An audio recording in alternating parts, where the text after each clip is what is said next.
কে বলুন? খুব চেনা চেনা লাগছে। কি এবার চিনতে পারলি? আরে অনিকেত নাকি? নমস্কার ভাই। এত বছর পর তোর তো এখন খবর টবরই নেই। আসসালামু আলাইকুম ভাইজান। আরে শান্তনু বলল তৌফিক এখানেই আছে, তাই এসেছি যখন ভাবলাম দেখা করেই যাই।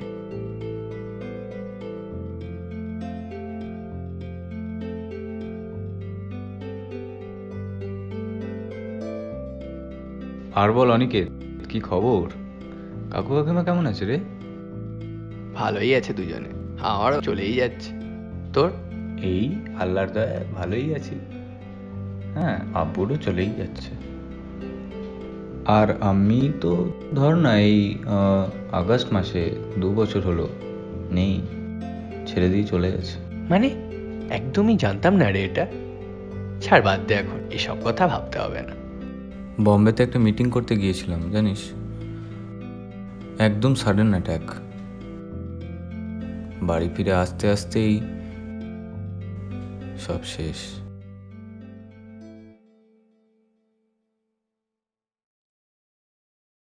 মাঝে জিজ্ঞেস করছিল অনি কেমন আছে, তোকে খুব ভালোবাসতো জানিস, চলে গেল রে, চলে গেল। দেখ, মন খারাপ করিস না।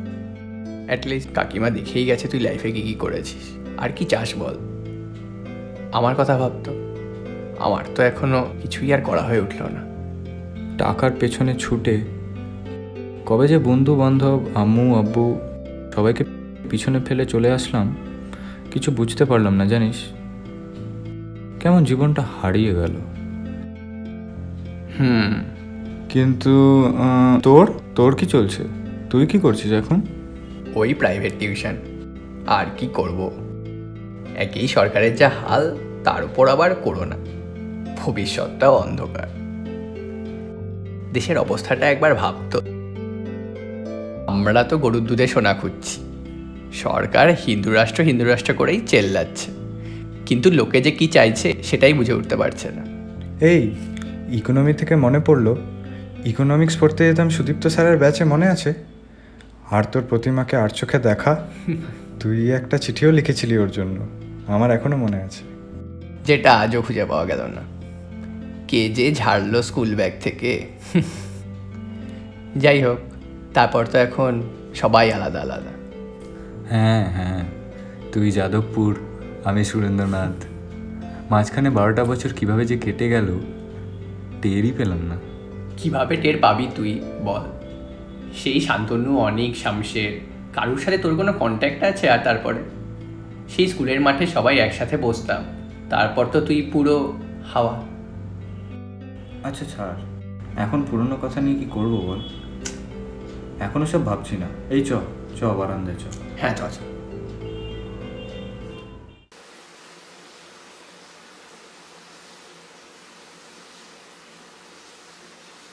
অনেক কিছুই তো হারালাম এইভাবে ভাই, সেই পুরনো দিনগুলোর সাথে সেই বন্ধুদেরও। আর এখন সেই পুরনো দিন ফিরে পাওয়ার কোনো আশাও নেই। হ্যাঁ, স্কুলের মাঠে বসে আমাদের যে কীর্তি আছে, এখন যদি লোকে শুনে তো হাসবে।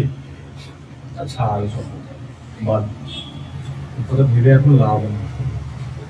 সিগারেট খাবি? তুই খা, আমার সিগারেট চলে না রে, বিড়ি চলে। কি বলছিস? তোর মধ্যে এত টাকা আমি রোজগার করি না। বাজে কথা বলে লাভ তো নেই। না দিয়ে দে। আসলে কি বলতো, বাবার যে পেনশন পায় না, তার সব বাবা আমার ওষুধেই চলে যায়। টিউশন পড়িয়ে যা আসে তাতে আর যাই হোক ফ্লেক খাওয়া চলে না।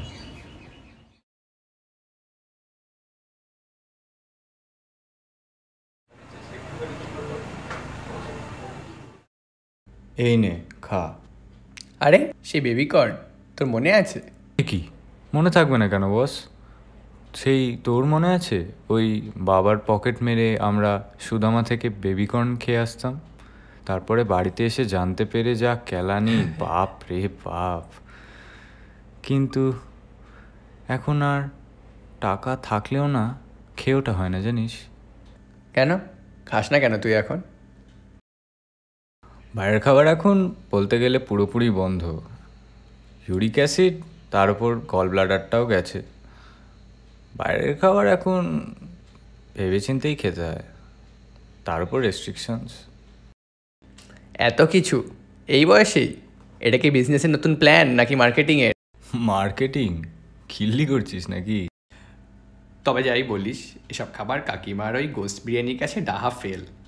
আরে তোর মনে আছে সেই স্কুলে বসে ঈদের সময় তুই নিয়ে আসতিস বরফি লাচ্ছা এক গাদা খেতাম? আর তোর বাড়িতে সেই পুলি পিঠে আর পায়েস খাওয়া, আহ ক্যা বাত!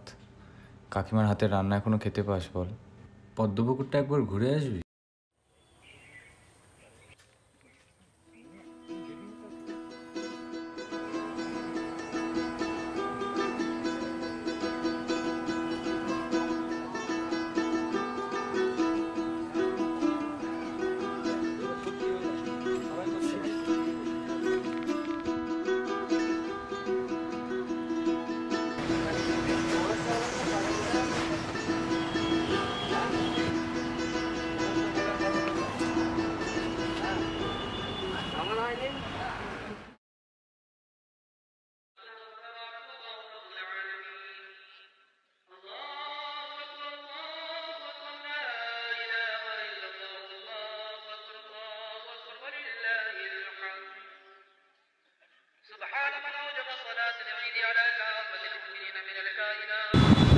দাদাবাবু একটা চিঠি আছে।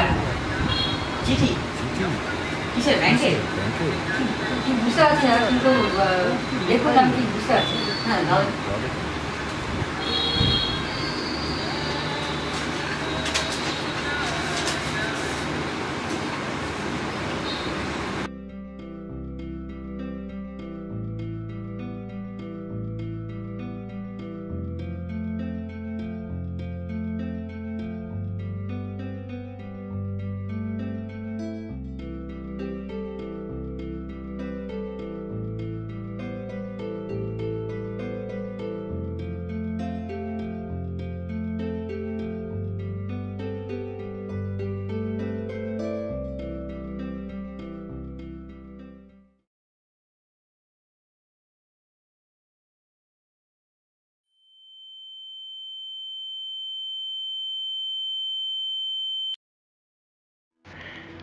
প্রিয় তৌফিক, তুই হয়তো ভাবছিস এই ফেসবুক হোয়াটসঅ্যাপের যুগে আমি হঠাৎ তোকে চিঠি লিখতে গেলাম কেন। আসলে আমার তোকে যা যা বলার আছে সেগুলো ওই মেসেজে দু এক কথায় বলা যাবে না। আর তুই যখন এই চিঠিটা পাবি ততক্ষণে হয়তো আমি আর থাকবো না। হ্যাঁ রে, ঠিকই পড়েছিস, থাকবো না। তুই সেদিন প্রশ্ন করেছিলিস না এই লকডাউনের মধ্যেও তাড়াহুড়ো করে তোর সাথে দেখা করলাম কেন? কথাটা সেদিন এড়িয়ে গেছিলাম। তোর সামনে দাঁড়িয়ে সত্যি কথাটা বলার সাহস পাইনি। আসলে আমার হাতে একদম সময় নেই রে। 1 মাস আগে আমার ব্রেন টিউমার ধরা পড়েছে। অপারেশন করতে অনেক খরচ। আর তুই চিন্তা করবি বলে বলিনি, আমার টিউশনগুলোও চলে গেছে। বাবার যা সেভিংস আছে তাতে অপারেশন করলে বাবা একদম নিঃস্ব হয়ে যাবে। ডাক্তার এও বলেছে অপারেশন করালেও বাঁচার চান্স ওই 20%। কোন ভরসায় বাবার শেষ জীবনের সম্বলটুকুও শেষ করে দিই বল? হ্যাঁ আমি জানি তোর কাছে হাত পাতলে তুই নির্দ্বিধায় আমায় দিয়ে দিতিস, কিন্তু তুই তো জানিস আত্মসম্মানটা আমার বরাবরই একটু বেশি। তাই তোর কাছে হাত পাততে পারলাম না। আর তাই ভাবলাম বাঁচবই না যখন, তখন 1 গাদা টাকা খরচা করে বাবা মাকে মানসিক যন্ত্রণা দিয়ে রোজ একটু একটু করে কষ্ট পেয়ে মরার চেয়ে ভালো নিজেই নিজেকে শেষ করে দিই। আর কিছু না হোক, রোজ একটু একটু করে মৃত্যুর দিকে এগিয়ে যাওয়া যন্ত্রণা থেকে তো মুক্তি পাবো। কিন্তু তোকে কয়েকটা কথা না বলে গেলে আমি শান্তি পাবো না। তাই এই চিঠিটা। ফার্স্ট ইয়ারে পড়ার সময় তোর একটা গার্লফ্রেন্ড ছিল না, অদিতি? ওর সাথে তোর ব্রেকআপটা আমিই করিয়েছি। আমি তোকে বলেছিলাম মেয়েটার আরও একটা বয়ফ্রেন্ড আছে, কিন্তু তুই কিছুতেই বিশ্বাস করিসনি। তাই আমি একটা প্ল্যান করে তোদের ব্রেকআপ করাতে বাধ্য হই। আসলে তোকে কোনোদিনও বন্ধু হিসাবে দেখিনি, সবসময় নিজের ভাইয়ের মতো ভালোবেসেছি। তাই যখনই মনে হয়েছে তুই নিজের কোনো ক্ষতি করতে যাচ্ছিস তখনই তোকে আটকানোর চেষ্টা করেছি। হ্যাঁ, সেসবের জন্য তোকে অনেক কষ্ট পেতে হয়েছে, মার খেতেও হয়েছে। ওগুলোর জন্য ক্ষমা করে দিস আমায়। আর একটা অনুরোধ আছে, আমি ছাড়া আমার বাবা মায়ের আর কেউ নেই রে। তাই আমি চলে যাওয়ার পর মাঝে মাঝে ওনাদের একটু খোঁজ খবর নিস, তাহলে অন্তত আমাকে একটু কম মিস করবে। এবার আমি শান্তিতে মরতে পারবো। তুই নিজের খেয়াল রাখিস, ভালো থাকিস। ইতি, অনিকেত।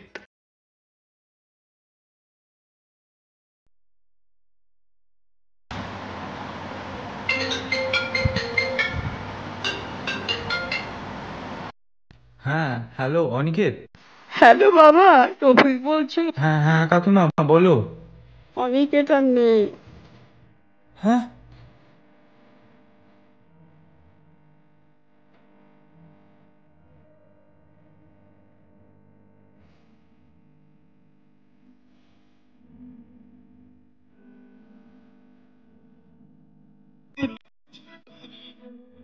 মানুষ কাজা শোনা।